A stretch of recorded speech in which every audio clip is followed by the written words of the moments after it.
Nandito na si Chito Miranda. Nandito na si Kiko, si Francis Magalona. Nandito na si Jack9, wala siyang apelido. Magbabaksakan dito in 5, 4, 3, 2. Boy Tantatero Records.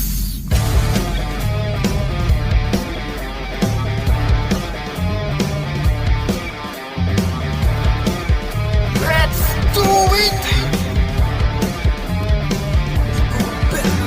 Nandito na si Chito Miranda. Nandito rin si Kiko, si Francis Magalona. Nandito rin si Jack9, wala siyang apelido. Magbabagsakan dito, mauna si Tito. Walang ba't ako kasama dito? Sama-sama sa mga kasama, ginamit ko nigla. Kasi di ko pagkanin ka ng bukid. Kagamate ka lang, painuman na ng tubig. Sip sa segunda, magpapatumba na kung makaisip ng rhyme na maganda. At madulas ang pagbigkas. At asli pa sa kalimarinig na libo-libo na Pilipino. Ikitig sa mga pabibo.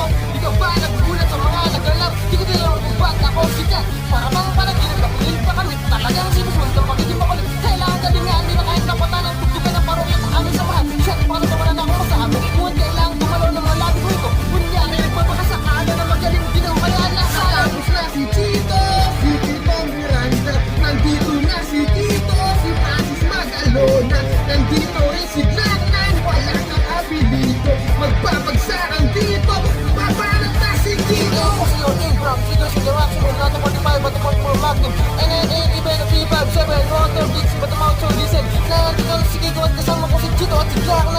And it's time to rock rhyme. Di ko mapigilan ng mabasa mga salita sa aking bibig. Nagipagdadaig ang bunganga, halatang bunganga, rato papangas talento. Akin nagkakalento, ba't ang mga liyong mga nakatira sa polo, sumasak lolo sa mga hip-hop. Pwedeng karirino, by green black. Si Black kasama ng parokya, parang bulaga anak ka na din mabokya. Di mo na kailangan malaman kung bakit ba kami lahat ay nagsama-sama. Mic check at na nagsado na ang pwersa. Para sa magalaw ng Black na ang parokya. 1, 2, 3, 4, let's go!